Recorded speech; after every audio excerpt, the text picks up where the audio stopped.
Bonjour et bienvenue sur La Santé par Nature, un podcast sur la santé abordé sous l'angle de la prévention, naturelle et de bon sens, car comme on le dit très justement, mieux vaut prévenir que guérir. Je suis Anthony Viau, ex-pilote de ligne, aujourd'hui naturopathe à Paris et à Vannes en Bretagne, et c'est avec plaisir que je vous accompagne sur les chemins de la santé naturelle. Si j'ai changé de profession, c'est au départ à cause d'une perte de sens au travail et à des contradictions internes liées à un fort sentiment d'éco-anxiété, en particulier depuis l'épisode Covid. J'avais l'impression de ne plus être aligné avec qui j'étais vraiment, notamment par rapport à mes convictions environnementales. Est-ce que vous aussi ressentez chaque jour un stress profond lié à un manque d'alignement personnel ou professionnel ? Est-ce que vous avez l'impression d'en subir les désagréments au niveau de votre santé ? Prise ou perte de poids, troubles du sommeil, tension musculaire, humeur instable ou manque d'entrain et de vitalité ? En avez-vous déjà parlé à votre médecin ? En complément de vos éventuels traitements, je serai très heureux de vous accompagner durant 3 mois grâce à un programme individualisé afin de vous aider à vous remettre en selle. Pour vous faciliter la vie, je m'occuperai de vous proposer les meilleures approches naturelles qui vous aideront à vous sentir bien, tout en gardant bien sûr une vraie optique de santé préventive de long terme. Pendant ces 3 mois, je serai là pour vous épauler en vous faisant profiter de mon expérience et nous mettrons en place un suivi personnalisé et adapté à votre problématique. Alors, si vous aussi ressentez le besoin d'être accompagné de manière bienveillante, rendez-vous sur mon site www.anthonyvio.fr. En attendant, je vous souhaite une bonne écoute.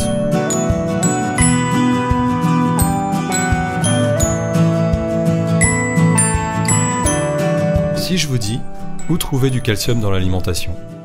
Vous me répondrez sans doute instantanément « Dans les produits laitiers ». Et vous n'aurez pas tort. Faut-il pour autant se gaver de laitage comme on nous incite à le faire actuellement en Occident ? Est-ce utile pour la santé et pour celle de notre squelette ? Est-ce que cela comporte des risques ? Quel impact sur ce qui nous intéresse dans ce podcast, la santé préventive ? C'est de tout ça dont je vais vous parler aujourd'hui. Alors écoutez jusqu'au bout car je vous donne des conseils pratiques à la fin de l'épisode. Et si vous appréciez ce podcast, n'hésitez pas à le partager, voire à lui mettre des étoiles, ça m'aide beaucoup à le faire connaître.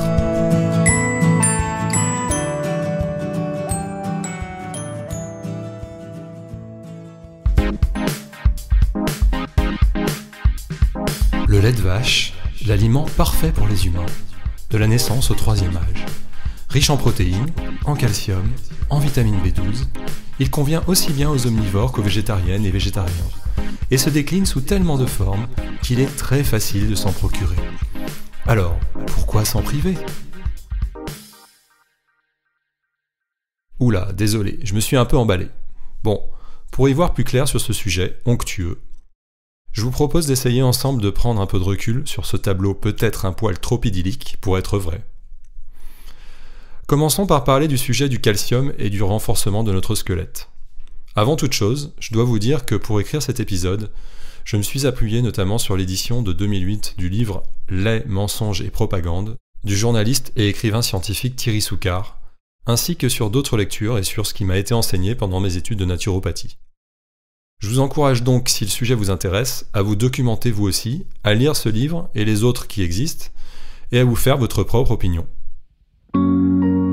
Pour commencer, j'ai le regret de vous apprendre que depuis le début de l'âge adulte jusqu'à nos vieux jours, chacun et chacune d'entre nous est soumis à un inexorable déclin vers la déminéralisation osseuse de notre corps, qui peut d'ailleurs être objectivé par l'ostéodensitométrie. Le risque associé à cette déminéralisation étant à terme la fracture osseuse, dont la fameuse fracture du col du fémur. Or, en ce qui concerne la solidité osseuse, il existe un dogme, d'où découle une bonne partie de ce qui est conseillé en termes de consommation de produits laitiers. Plus le pic de masse osseuse entre 20 ans et 30 ans est important, c'est-à-dire plus les os sont denses et solides à cet âge, plus on part de haut dans ce déclin progressif de la minéralisation de nos os. Cela semble être du bon sens, n'est-ce pas ? C'est cette affirmation qui mène à la recommandation suivante. Il faut consommer le plus possible de calcium dès le plus jeune âge pour maximiser ce pic. Et pourquoi faut-il rechercher ce pic de masse osseuse grâce aux produits laitiers, me direz-vous ? Eh bien, car les laitages sont extrêmement riches en calcium, je ne vous apprends rien, et surtout parce qu'une étude de 1979 réalisée en Yougoslavie a conclu que les personnes consommant beaucoup de produits laitiers jeunes avaient des os plus denses lors de la vieillesse que celles en consommant peu. Bon, et alors, quel est le problème ? Le problème, c'est que cette étude a étudié uniquement la densité de l'os cortical du second métacarpe, qui est un petit os situé au niveau du pied. L'étude extrapole donc, sans l'avoir prouvé, que la résistance de tous les os du corps est similaire à celle de ce petit os du pied, donc que le risque de fracture dans tous les os du corps est similaire à celui de ce petit os périphérique. Ce qui va en réalité s'avérer hautement discutable selon de nombreuses études effectuées par la suite de par le monde. D'ailleurs, sur les os principaux du corps, on a même plus tard découvert qu'une densité osseuse importante n'équivalait pas forcément à un risque de fracture diminué.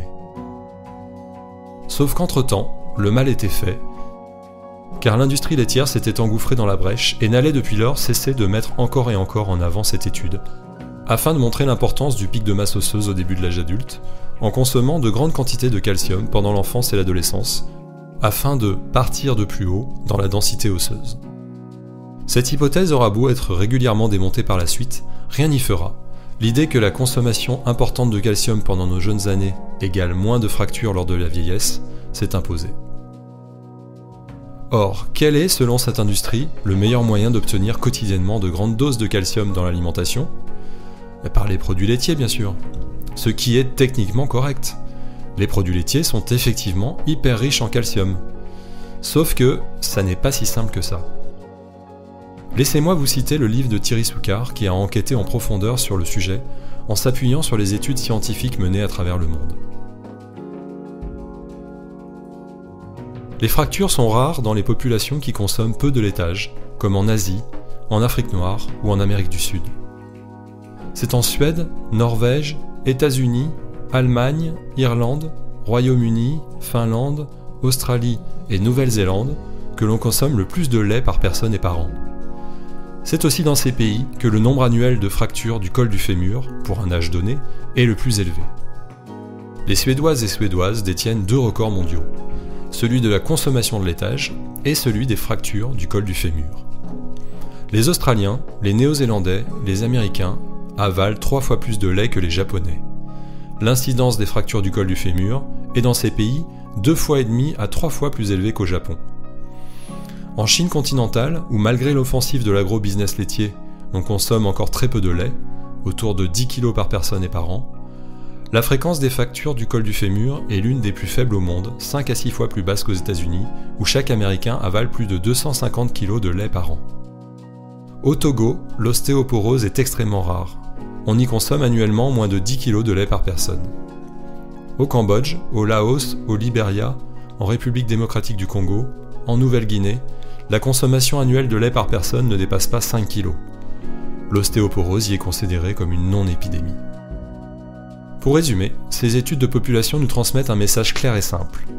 Moins dans un pays on consomme de lait et de protéines animales, plus on a des os en bonne santé.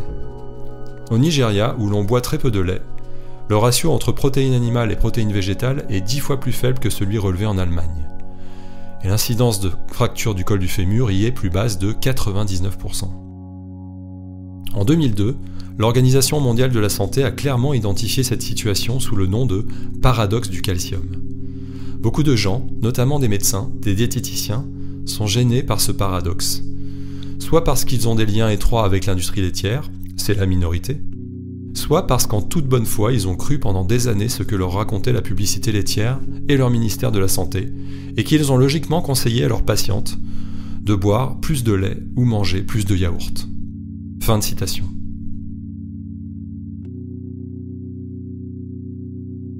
En créant cet épisode, j'ai découvert qu'il est aujourd'hui de notoriété publique que l'industrie laitière n'a eu de cesse depuis des décennies de rémunérer des médecins et des scientifiques afin de crédibiliser leurs affirmations.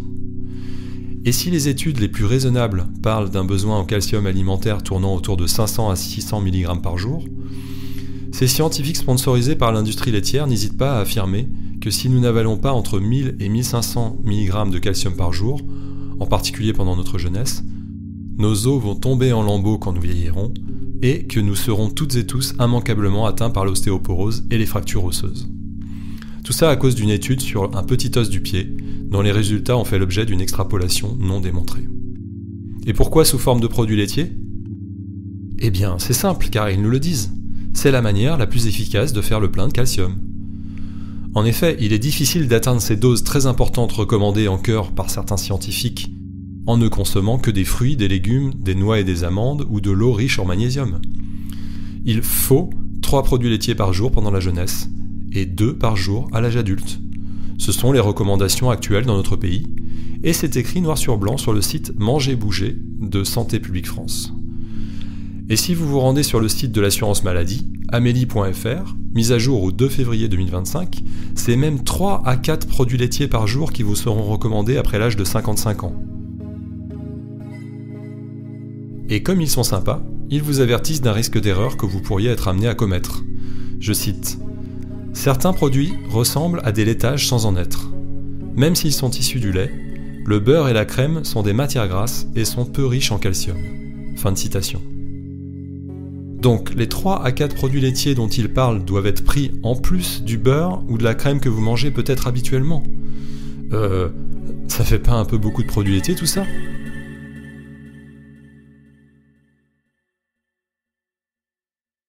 Pendant ce temps, d'autres études montrent méthodiquement que les habitants des pays asiatiques et africains seraient moins atteints d'ostéoporose et moins sujets aux fractures, alors que leur densité minérale osseuse est en moyenne un peu plus faible.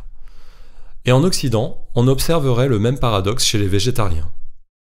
Car n'en déplaise à l'industrie laitière, pour la prévention des fractures, il n'y a pas que la densité osseuse mesurée par l'ostéodensitométrie qui importe, mais également d'autres facteurs tels que la forme et la taille des os, la qualité des fibres de collagène, ou la manière et la vitesse à laquelle les os se renouvellent. Or ces facteurs sont dépendants de nos modes de vie, du stress ou de notre environnement plus ou moins pollué, et contenant ou pas des perturbateurs endocriniens, ou encore des diverses pathologies qui peuvent nous affecter. D'ailleurs, voici ce que dit l'Organisation mondiale de la santé sur le sujet. Je cite : « Les stratégies de prévention primaire des fractures de fragilité visent principalement à favoriser ou à maintenir la densité et la force osseuse. On peut citer par exemple l'amélioration de l'alimentation et de la nutrition, une activité physique régulière, le sevrage tabagique, la limitation de la consommation d'alcool, le traitement de l'ostéoporose, la prévention des chutes. » Fin de citation. Vous voyez que ça va un peu plus loin que juste se contenter de manger des laitages plusieurs fois par jour. Ainsi, ce ne serait pas tant la provenance ethnique qui jouerait sur la densité osseuse, mais plutôt les habitudes de vie. Mais si l'on suit le raisonnement de l'industrie du lait, quelle que soit l'origine des personnes âgées sur la planète, plus la densité osseuse objectivée à l'examen ostéodensitométrique est importante, moins le risque de fracture devrait être grand, n'est-ce pas ?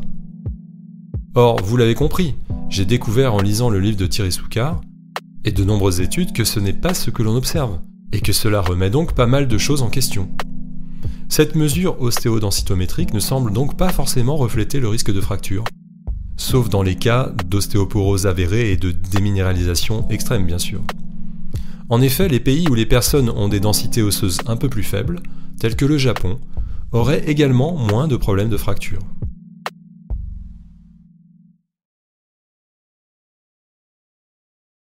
Alors, d'où vient cette obsession de nous faire consommer à tout prix des produits laitiers ?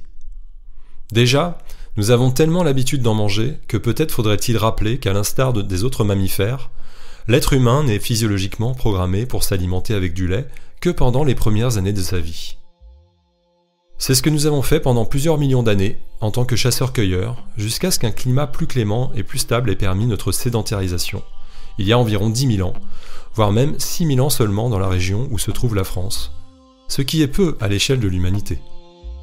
Ont pu alors se développer l'agriculture et l'élevage, et donc petit à petit, la consommation de produits laitiers animaux. Dans les régions où l'élevage s'est le plus développé, une adaptation physiologique s'est alors progressivement opérée, qui fait que certaines et certains d'entre nous conservent intacte l'activité de l'enzyme intestinale de digestion du lactose, le sucre du lait, appelé lactase. Or, que fait la lactase ? Elle découpe le lactose en deux, séparant le galactose du glucose, afin que nous puissions les assimiler. Sans cette enzyme, le lactose est indigeste. Sur Terre, la majorité de la population humaine perd cette enzyme intestinale au-delà de 3 ou 4 ans, qui est l'âge de sevrage à partir duquel elle est programmée génétiquement pour ne plus être produite, car la nature n'a pas prévu que nous consommions du lait maternel toute notre vie. Nous sommes en effet censés, à partir de cet âge, consommer uniquement des fruits, des légumes, des protéines animales et végétales, bref, une alimentation spécifique à l'humain, conformément à nos gènes ancestraux. Et c'est le même principe chez tous les mammifères. Dans les régions du monde où la consommation de produits laitiers est historiquement peu importante, car la tradition d'élevage ne s'est pas autant développée qu'en Europe centrale ou en Europe du Nord, le taux de personnes conservant la lactase active est beaucoup plus faible. Ainsi, le chercheur Benjamin Bertin écrit sur le site de l'INSERM, je cite, « De 70 à 80% des personnes d'origine caucasienne produisent cette enzyme à l'âge adulte, mais c'est seulement le cas d'environ 10% des personnes d'origine asiatique. » Fin de citation.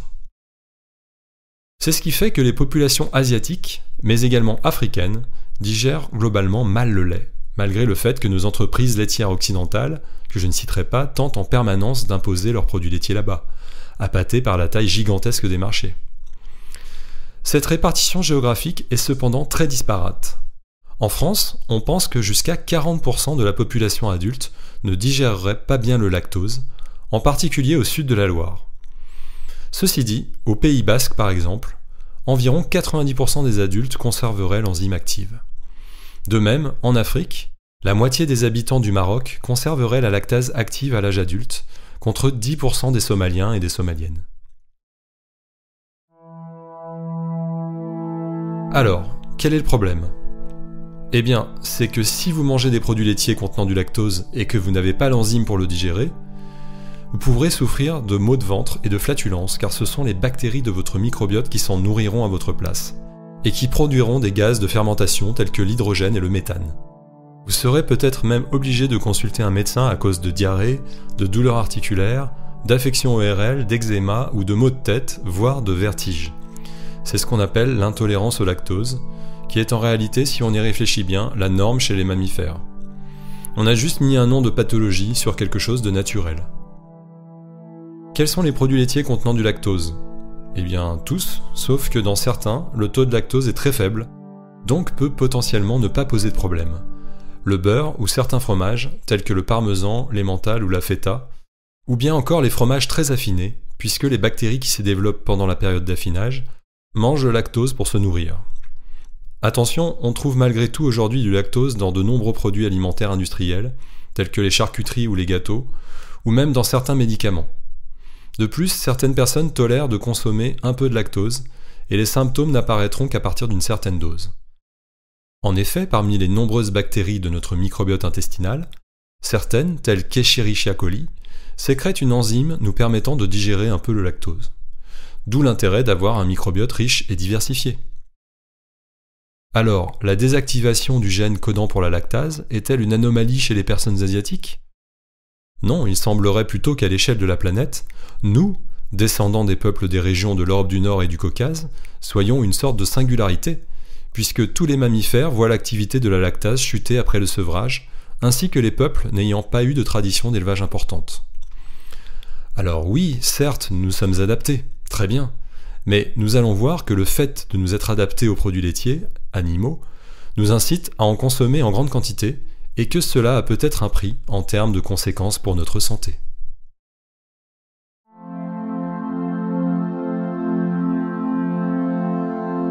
Les fouilles archéologiques montrent que nos ancêtres pré-néolithiques, malgré le fait qu'ils ne consommaient a priori pas de produits laitiers, avaient des eaux de très bonne qualité et une bonne minéralisation, ce qui devrait nous faire réfléchir. Cela est en partie dû au fait que nous sommes devenus trop sédentaires. Eux devaient en permanence bouger afin de pouvoir se nourrir, et avaient à affronter un milieu de vie plus hostile. Or, plus on est actif physiquement, plus nos os se renforcent. Comme on dit, la fonction crée l'organe. L'agriculture et l'élevage ont certes permis de nous sédentariser et de nous développer en tant que société, mais quelque part, cela a fragilisé nos organismes et notre structure osseuse, car nous avons depuis lors moins exercé de contraintes sur nos os au quotidien. Ce qui est encore plus vrai de nos jours, où la plupart d'entre nous sommes assis toute la journée sur une chaise, ou dans un fauteuil, dans un bâtiment chauffé, ou dans notre voiture. Et ceci dès le plus jeune âge. Un peu d'histoire à présent. Vu d'aujourd'hui, on a l'impression que les produits laitiers ont toujours fait partie de notre alimentation, mais pas du tout. Avant le XXe siècle, le lait était en réalité assez peu consommé, pour des problèmes de conservation, ou alors sous forme de fromage ou de beurre. C'est à partir de la Première Guerre mondiale, et surtout après la Deuxième Guerre mondiale, que la production et la consommation de lait va s'envoler. Dans les années 1930, l'État français décide même de donner du lait et du sucre aux élèves des écoles de certaines villes, sur le modèle de ce qui se fait à l'époque en Grande-Bretagne et aux États-Unis, afin d'apporter des protéines et des calories aux populations, plutôt dans le besoin à cette époque. Le tout soutenu par des personnalités politiques proches de l'industrie laitière et par son lobby. La mesure sera même étendue à tous les élèves du primaire à partir de 1955, ainsi qu'à l'armée. Le président du conseil de l'époque, Pierre Mendès France, écrit d'ailleurs, je cite, « Ces distributions seront salutaires pour la santé de nos enfants. Elles aideront à écouler une partie de notre production laitière et sucrière, et elles prépareront une modification progressive des habitudes des consommateurs dans nos pays, où le lait et le sucre ne sont pas consommés autant que le voudrait la santé et la vigueur de la race. » Fin de citation. Ça laisse songeur, non ? Donc dopé par ce genre de mesures, la production laitière française va ensuite atteindre de tels sommets que l'État sera même obligé de faire marche arrière et d'imposer des quotas à partir des années 70, pour limiter la quantité de lait arrivant sur le marché, littéralement inondé, c'est le cas de le dire.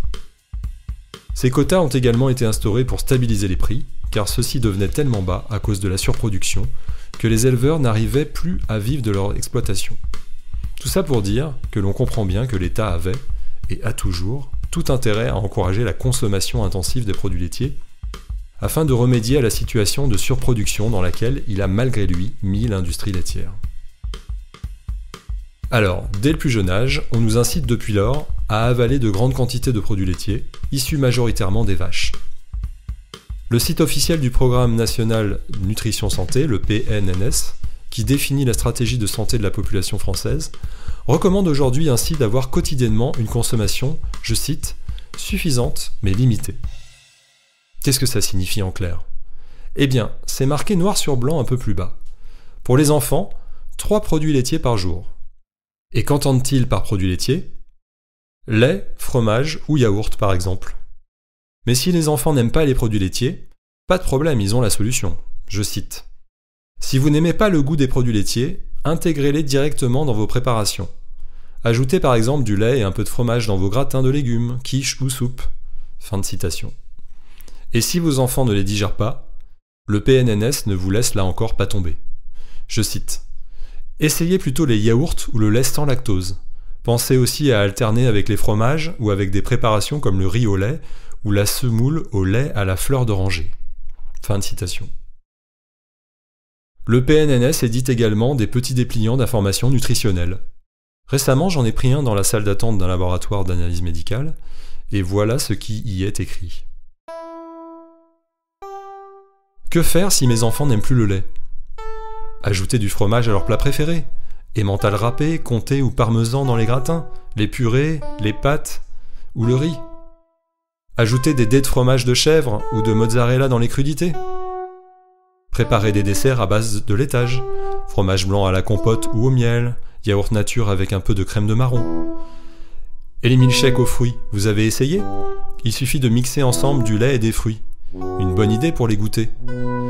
Et pour faire plaisir à vos enfants, on trouve aussi des yaourts à boire, des fromages frais en gourde, des petites briques de lait chocolaté ou des fromages en portions.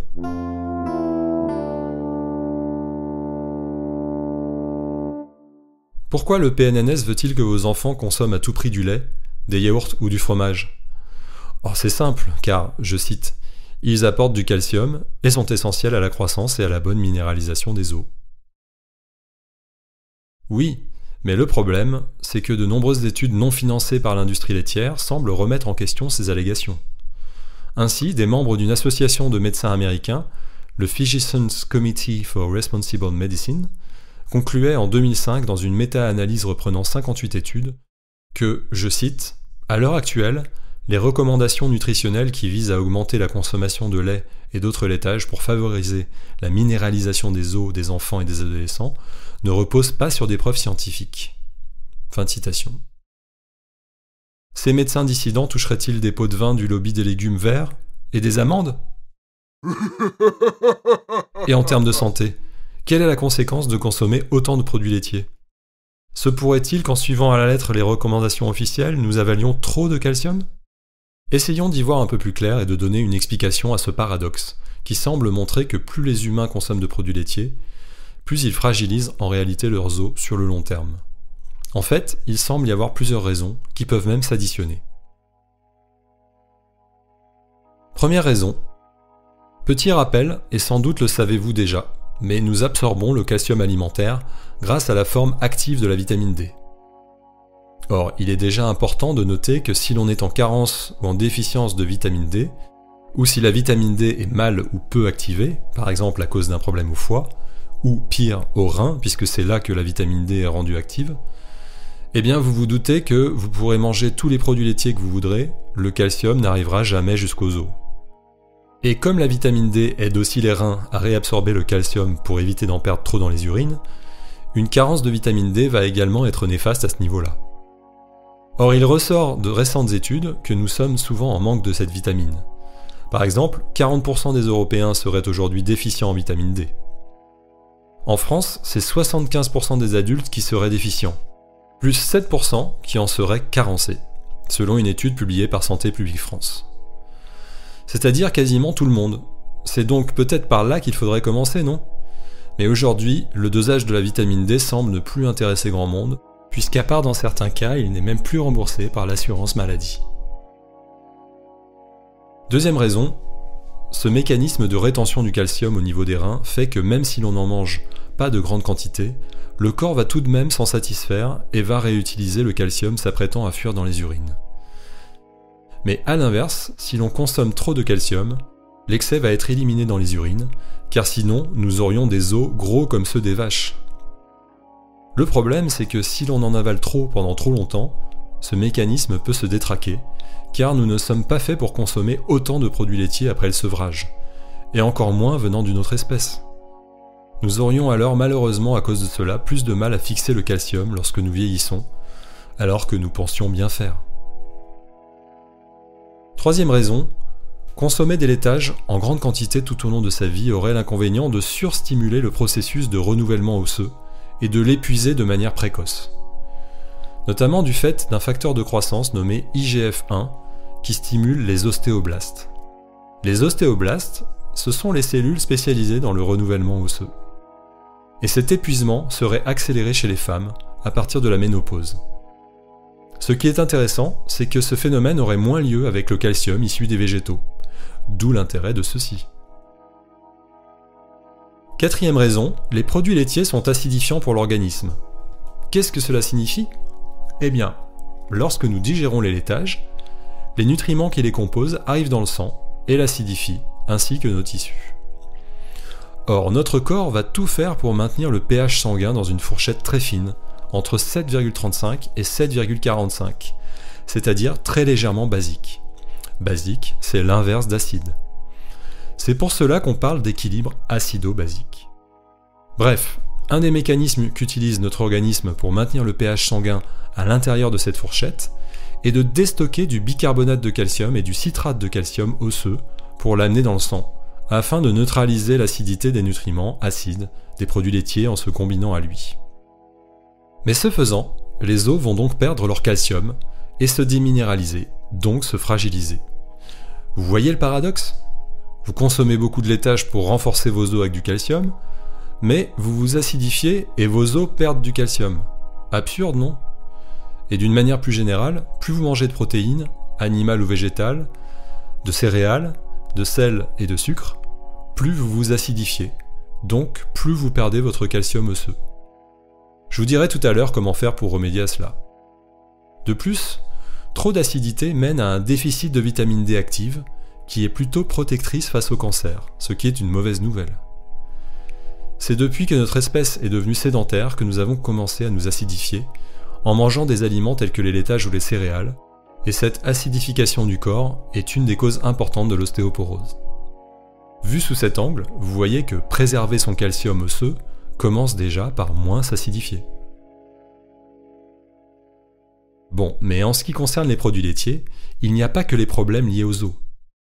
Les laitages apportent des hormones féminines en grande quantité, en particulier des œstrogènes, puisque le lait vient d'animaux femelles. Pardon pour cette lapalissade. Et ces hormones s'ajoutent aux œstrogènes naturellement produits dans nos organismes, en particulier chez les femmes. Le problème, c'est que ces œstrogènes en excès ont tendance à favoriser la prise de poids. Ils jouent en effet un peu le rôle d'engrais dans le mécanisme de prise de poids. Et même après la ménopause, où les femmes arrêtent de fabriquer des œstrogènes, un phénomène appelé aromatisation transforme la testostérone en œstrogène. Et même notre microbiote peut fabriquer des œstrogènes. Comprenez ainsi que les œstrogènes amenés par les laitages vont s'additionner à tous ces œstrogènes fabriqués par l'organisme, même après la ménopause. De nos jours, on tire le lait des vaches pendant qu'elles sont en gestation, ce qui fait que les œstrogènes peuvent y être multipliés par 20. Ce n'était pas le cas il y a encore 100 ans, où les vaches n'étaient pas traites pendant la gestation. Or, certaines études établissent un lien entre haut niveau d'œstrogènes et cancer du sein, des ovaires et de l'utérus. Parlons maintenant un peu des hormones de croissance. Le lait de vache en contient énormément, car il est fait pour faire grandir en très peu de temps les petits veaux. En seulement 1 an, ils multiplient leur poids par 10, passant d'environ 40 kg à environ 400 kg. Les veaux grandissent donc beaucoup plus rapidement que les humains. Et au bout d'1 an, ils arrêtent de boire le lait de leur mère et se mettent à brouter de l'herbe. Ils n'ont plus besoin de grandir. Et si l'idée leur venait de reboire du lait, ils ne pourraient plus le digérer et cela les rendrait malades. Mais nous, les humains, avons décidé de continuer à en boire après l'âge du sevrage, et qui plus est, d'une autre espèce que la nôtre. Une espèce dont le lait contient l'information « Grandis beaucoup et rapidement, prends 400 kg en 1 an ». Cela vous paraît être contraire au bon sens ? C'est pourtant bien ce que nous faisons. Et c'est pour cette raison qu'a pu être mis en évidence une relation entre notre taille et la quantité de lait que nous avons consommé dans notre jeunesse. Même si d'autres facteurs entrent en jeu, tels que l'hérédité bien sûr. J'ai parlé précédemment de certaines hormones porteuses de cette information de croissance nommée IGF-1. IGF pour Insulin-like Growth Factor, facteur de croissance mimant l'action de l'insuline. Notre corps en fabrique en permanence de manière physiologique. Or, les IGF-1 présents dans le lait animal, qui se trouvent être les mêmes que les IGF-1 qui sont déjà dans notre corps, passent en partie dans nos vaisseaux sanguins lorsque nous mangeons des laitages. Le reste est digéré et éliminé. Mais une fois dans le sang, ceux qui y sont passés stimulent la production de nos propres IGF-1 et donnent l'ordre aux cellules de notre corps de se multiplier. Ce qui est problématique car cet ordre de se multiplier s'applique aux cellules saines, mais également aux cellules cancéreuses. Vous voyez ce que je veux dire ? Il existerait ainsi malheureusement un lien entre taux élevé d'IGF-1 dans le sang et cancer du sein pour les femmes, cancer de la prostate pour les hommes. Notamment car les IGF-1 en excès empêchent l'apoptose, c'est-à-dire la mort programmée des cellules qui dysfonctionnent. Ce qui fait que les cellules cancéreuses, qui font partie de ces cellules dysfonctionnantes, survivent et même prolifèrent alors qu'elles ne devraient pas. Ceci aggravé par le fait que, comme nous l'avons vu précédemment, un déficit en vitamine D, ce qui est chose courante de nos jours, entraîne une augmentation des IGF-1. Pour être tout à fait honnête, et vous le verrez si vous faites vos propres recherches, il faut dire que quelques études contredisent celles qui incriminent les laitages, ce qui n'aide pas le grand public à y voir clair sur le sujet.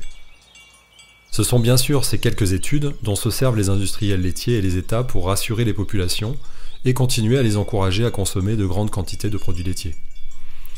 Malgré tout, la plupart des études s'avèrent être tristement affirmatives. Par exemple, l'étude française SUVIMAX, portant sur 13 000 personnes entre 1994 et 2003, a conclu que le risque de cancer de la prostate augmentait de 60% chaque fois que l'on mangeait un yaourt de 125 grammes en plus. Et comme par hasard, ce sont encore les pays d'Europe du Nord, dont la France fait partie, qui sont les plus mal placés dans ce domaine. Et pour couronner le tout, il semblerait que le lait des vaches laitières modernes, sélectionné pour être très productive, contiendrait plus d'IGF-1 qu'auparavant, ce qui aggrave le problème. Au début du XXe siècle, une vache laitière donnait 3 à 4 litres de lait par jour. Aujourd'hui, une vache de race Holstein peut donner 30 à 35 litres de lait par jour. Donc en résumé, bien que les IGF-1 soient nécessaires au fonctionnement de notre organisme, ils deviennent délétères s'ils sont trop nombreux. Et c'est malheureusement ce qui se produirait lorsqu'on consomme beaucoup de produits laitiers.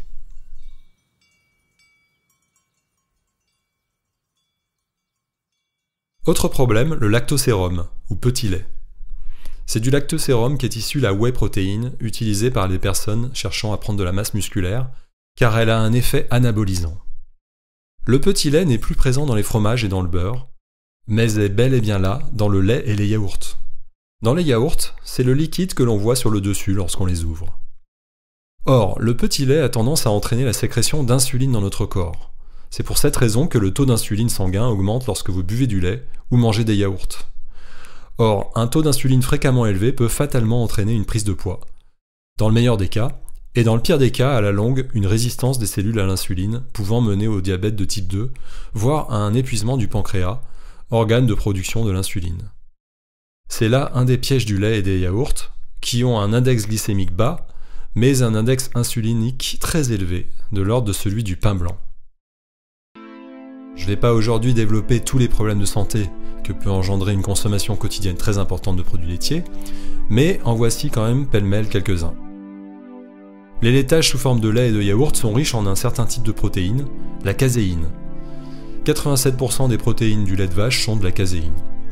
Le lait de vache est d'ailleurs beaucoup plus riche en caséine que le lait maternel. Or, la caséine peut être mal tolérée et engendrer de l'inflammation dans le corps. De plus, une partie de la caséine se transforme dans l'estomac en casomorphine, une molécule analogue à un dérivé de la morphine.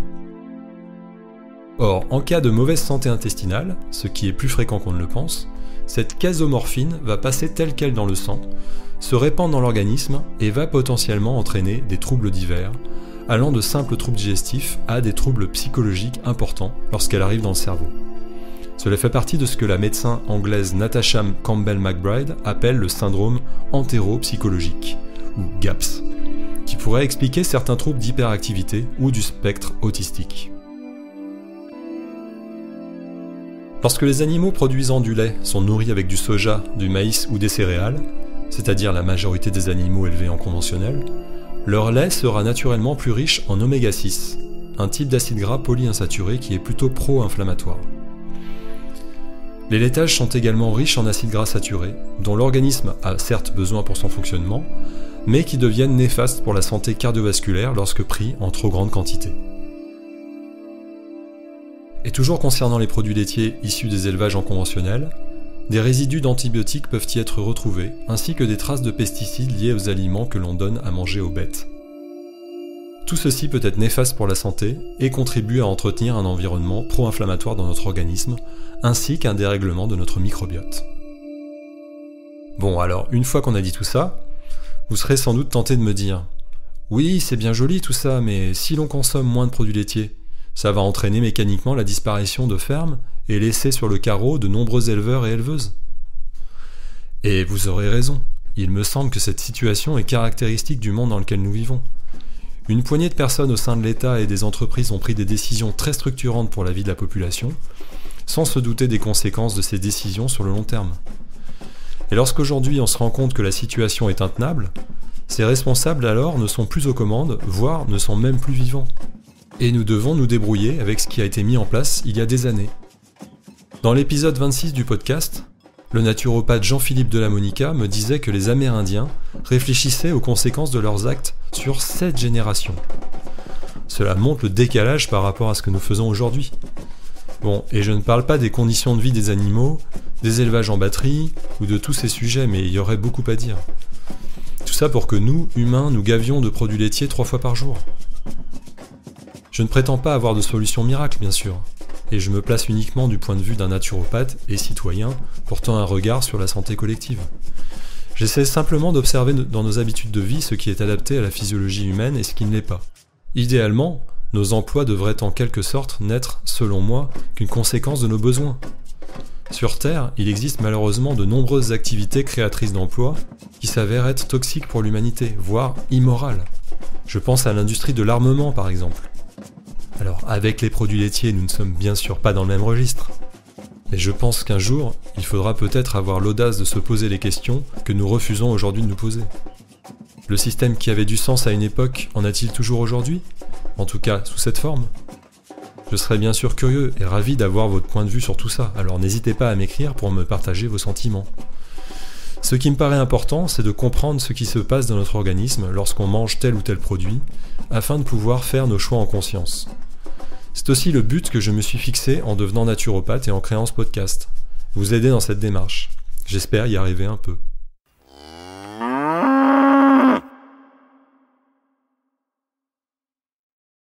Bon, en conclusion, quels produits laitiers manger ? Déjà, le bon sens nous fait dire que si vous avez mal au ventre ou d'autres symptômes après avoir mangé du lait et des yaourts, c'est peut-être que vous n'avez plus l'enzyme de digestion du lactose. Dans ce cas, pas la peine de vous acharner. Ou alors, si vous ne pouvez pas vous en passer, il existe des compléments alimentaires à prendre avant les repas, composés d'enzymes digestives telles que la lactase, qui vous aideront. En revanche, si vous êtes allergique aux protéines du lait, telles que la caséine, les enzymes ne vous aideront peut-être pas à les digérer. Et vous avez peut-être vu dans les rayons des supermarchés des produits estampillés sans lactose. Eh bien, sachez que pour les rendre sans lactose, les industriels rajoutent de la lactase dans la préparation. Oui, cette même lactase qui vous manque dans vos intestins. La lactase va donc faire ce qu'elle sait faire, c'est-à-dire couper le lactose en deux, séparant le glucose et le galactose. Ce qui fait que, lorsque vous prenez ce genre de produit industriel, le glucose est directement assimilable par le corps et va très vite faire augmenter votre glycémie sanguine, ce qui n'est pas souhaitable. Sans compter que les produits laitiers faisant augmenter la production d'insuline par l'organisme, ce glucose sera encore plus rapidement stocké sous forme de glycogène ou de gras. Vous avez donc compris qu'au regard de tout ce que je viens de dire dans cet épisode, il me semble qu'une consommation raisonnée de produits laitiers paraît être plus qu'une bonne idée. Mais à vous de vous faire votre propre avis. Et encore une fois, je vous suggère de vous documenter par vous-même afin de vous forger une opinion éclairée. Les recommandations officielles de l'État français en 2025 sont d'absorber environ 1000 mg de calcium par jour. La manière dont les valeurs recommandées sont calculées reste assez floue. La preuve, la quantité de calcium recommandée varie beaucoup selon les pays.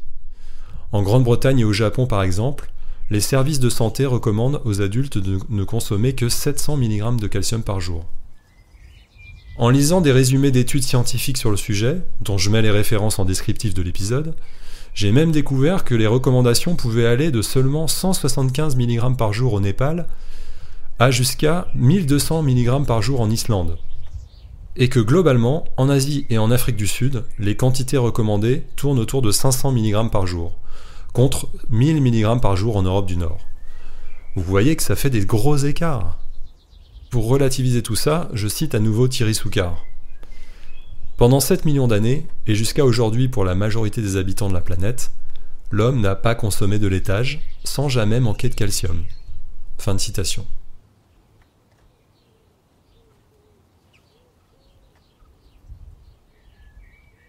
Si vous aimez et avez la capacité de digérer les laitages, manger des fromages peut donc être une bonne option, car c'est une bonne source de protéines.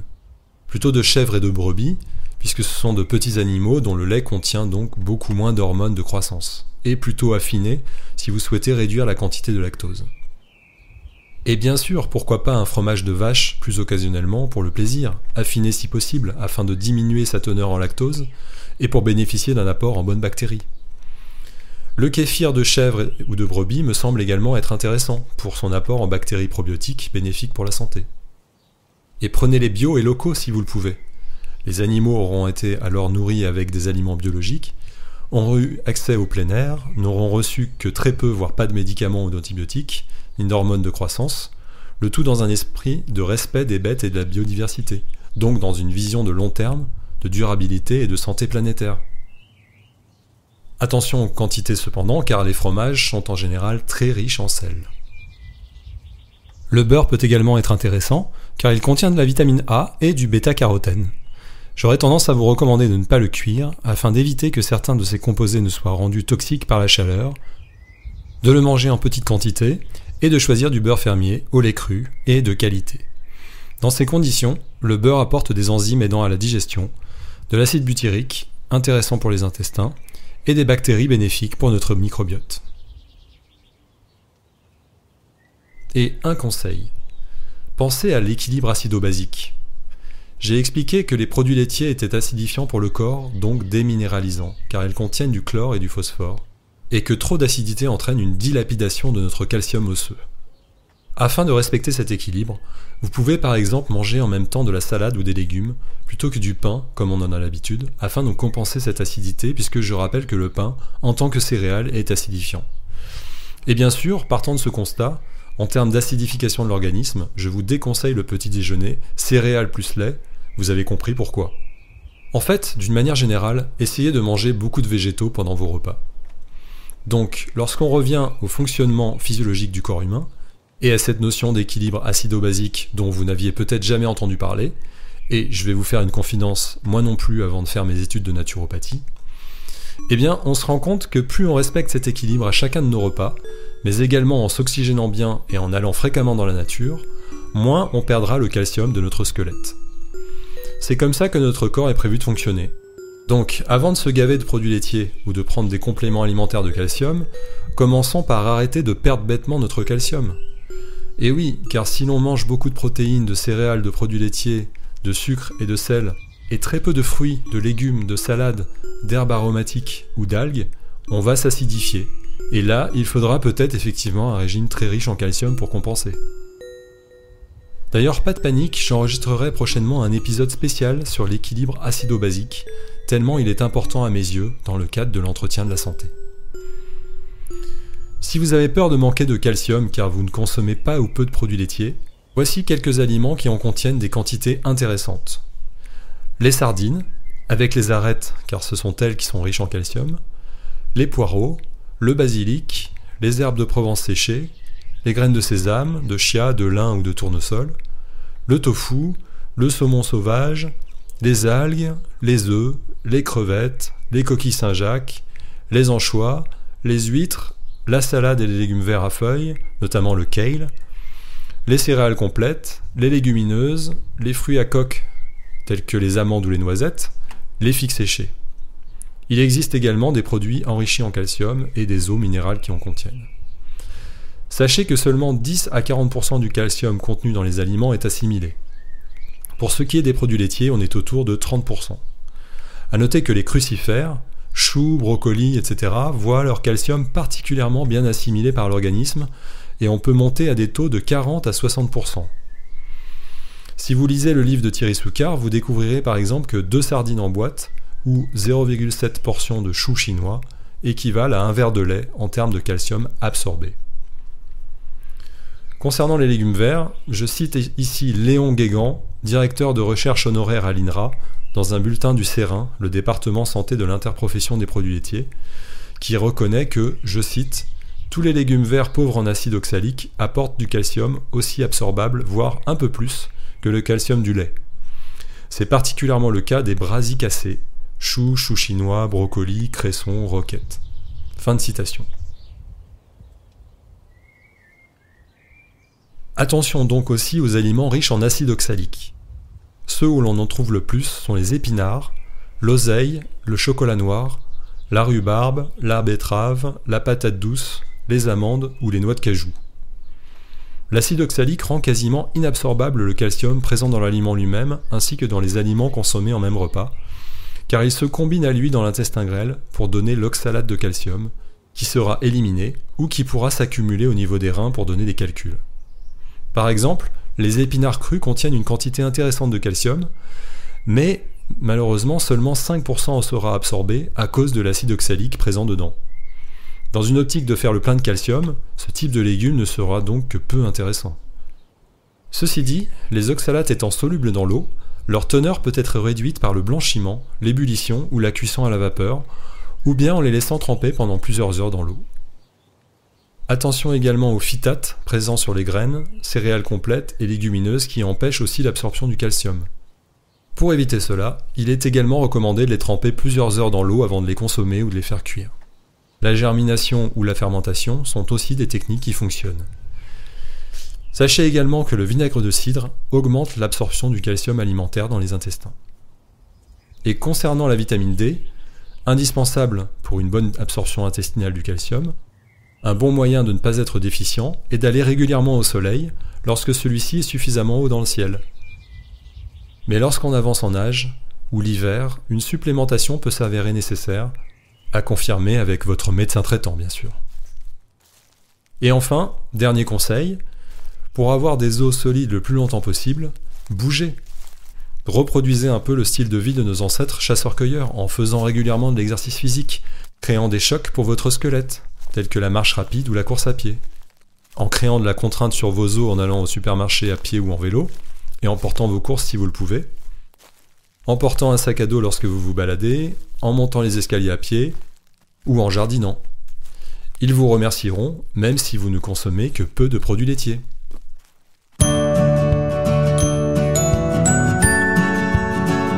Voilà, c'est tout pour aujourd'hui.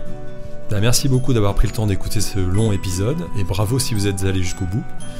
Comme je ne suis pas médecin, ce podcast n'a aucune visée médicale, diagnostique ou thérapeutique, mais uniquement informationnelle. En cas de problème de santé, consultez votre médecin, et surtout, n'arrêtez ou ne modifiez jamais vos traitements médicaux sans lui en parler. La santé par nature est un podcast que je réalise moi-même, donc si vous le trouvez intéressant, vous pouvez m'aider à le faire connaître en le partageant autour de vous. N'hésitez pas également à vous abonner, ainsi qu'à ma newsletter pour être au courant de mon actualité et recevoir un conseil de santé préventive gratuit chaque mois. Je vous invite également à faire un tour sur mon site www.antonivio.fr pour en savoir plus sur mon activité ou prendre rendez-vous pour une consultation ou un accompagnement personnalisé. Donc rendez-vous au prochain épisode et d'ici là, prenez bien soin de vous.